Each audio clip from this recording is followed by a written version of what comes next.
দক্ষিণ কলকাতার ঢাকুরিয়ায় ভারতীয় জনতা পার্টি কর্তৃক আয়োজিত ভারত মাতার পূজার শুভ সূচনা করে স্থানীয় নাগরিকবৃন্দের মধ্যে শ্রীমদ্ ভগবদ্গীতা ও তুলসী চারা বিতরণ করার সাথে সাথে স্বাধীনতা দিবসের প্রাক্কালে উপস্থিত সকলের হাতে জাতীয় পতাকা তুলে দিলেন রাজ্য বিধানসভা বিরোধী দলনেতা শুভেন্দু অধিকারী। আপনাদের সবাইকে স্বাধীনতা দিবসের প্রাক্কালে আমি বিশ্বের সর্ববৃহৎ রাজনৈতিক দল ভারতীয় জনতা পার্টির পক্ষ থেকে এবং আমাদের সকলের পক্ষ থেকে জাতীয়তাবাদী দেশপ্রেমিক অভিনন্দন জানাই। অত্যন্ত ব্যথাতুর হৃদয় নিয়ে আমরা আড়ম্বর বর্জিত এই কর্মসূচিতে সামিল হয়েছি ভারত মাতাকে বন্দন করার জন্য। আপনারা সবাই জানেন যে গোটা পশ্চিমবঙ্গ এবং ভারতবর্ষ জুড়ে একটা শোকের পরিবেশ তৈরি হয়েছে। কারো বোন, কারো কন্যা, কারো দিদি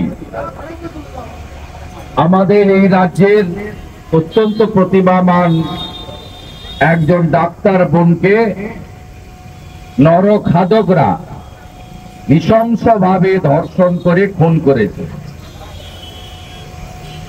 এটা আর পাঁচটা মহিলা নির্যাতনের মতো নয়।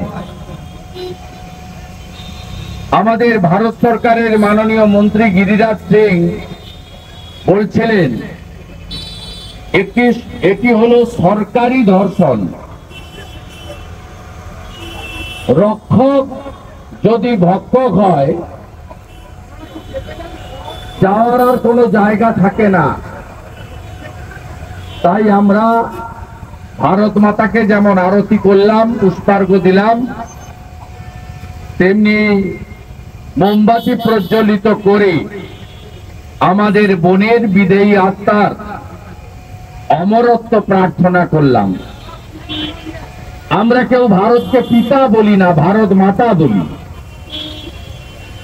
আমরা মাতৃশক্তি, নারী শক্তিকে শক্তি স্বরূপা রূপে পূজা করি। আর বাঙালিদের ক্ষেত্রে মা দুর্গা, তার পূজা, নবরাত্রি পালন আমাদের এটা পরম্পরা ধরে চলে আসছে। তাই মঞ্চে উপবিষ্ট অনুপম বাবু, স্বপন দাশগুপ্ত মহোদয়, মোহন দা এবং অন্যান্য সমস্ত বিশিষ্ট জনকে, আয়োজকদেরকে, আমার ভারতীয় জনতা পার্টির সমস্ত সাথীবৃন্দকে আমি রাষ্ট্রবাদী সনাতন সংস্কৃতির ঐতিহ্য মেনে আরেকবার গৈরিক শুভেচ্ছা জ্ঞাপন করি। আপনারা জানেন ভারত মাতাকে, ভারতকে দুর্বল করার জন্য ভারতের ভিতরে এবং বাইরে দুটো জায়গায় একসঙ্গে চক্রান্ত চলছে। আপনারা সবাই জানেন যে আমরা যারা হিন্দু সনাতন, আমাদের একমাত্র আশ্রয়স্থল হচ্ছে ভারতবর্ষ। এই ভারতবর্ষকে দুর্বল করার জন্য প্রয়াস এবং চেষ্টা প্রতিনিয়ত আপনারা দেখতে পাচ্ছেন। নরেন্দ্র মোদীজির নেতৃত্বে অনুপম বাবু, স্বপন দাশগুপ্ত মহোদয়, মোহন দা এবং অন্যান্য সমস্ত বিশিষ্ট জনকে, আয়োজকদেরকে, আমার ভারতীয় জনতা পার্টির সমস্ত সাথীবৃন্দকে আমি রাষ্ট্রবাদী সনাতন সংস্কৃতির ঐতিহ্য মেনে আরেকবার গৈরিক শুভেচ্ছা জ্ঞাপন করি। আপনারা জানেন ভারত মাতাকে, ভারতকে দুর্বল করার জন্য ভারতের ভিতরে এবং বাইরে দুটো জায়গায় একসঙ্গে চক্রান্ত চলছে। আপনারা সবাই জানেন যে আমরা যারা হিন্দু সনাতন, আমাদের একমাত্র আশ্রয়স্থল হচ্ছে ভারতবর্ষ। এই ভারতবর্ষকে দুর্বল করার জন্য প্রয়াস এবং চেষ্টা প্রতিনিয়ত আপনারা দেখতে পাচ্ছেন। নরেন্দ্র মোদীজির নেতৃত্বে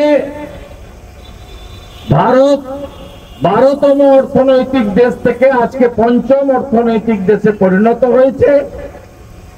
আগামী দিনে 3য় শক্তিশালী অর্থনৈতিক দেশ হিসেবে আত্মপ্রকাশ করবে। ভারতবর্ষ G20-র নেতৃত্ব দিয়েছে, সফল G20-র সম্মেলন করেছে। ভারতবর্ষ তার বিজ্ঞানীদের দিয়ে তিনটি দেশীয় ভ্যাকসিন কোভিডের আবিষ্কার করে নিজের দেশের মানুষকে দেওয়ার পরে 55টি পৃথিবীর গরিব দরিদ্র দেশকে বিনামূল্যে ভ্যাকসিন দিয়েছে। ভারতবর্ষ আজকে বিশ্ব নেতৃত্বের জায়গায় চলে গেছে। আজকে ভারতবর্ষের এই যে শক্তিশালী আত্মপ্রকাশ, ভারত আবার জগৎ সভায় শ্রেষ্ঠ আসন লাভে, এতে আতঙ্কিত অনেকে। তাই গত লোকসভা নির্বাচনে মোদীজি যখন বললেন এইবার 400 পার, চক্রান্তের bureau report ND Bangla news. সবার আগে সব খবর, সঠিক খবর পেতে ফেসবুক পেজটি ফলো করে এবং ইউটিউব চ্যানেলটি সাবস্ক্রাইব করে রাখুন আর শেয়ার করতে ভুলবেন না।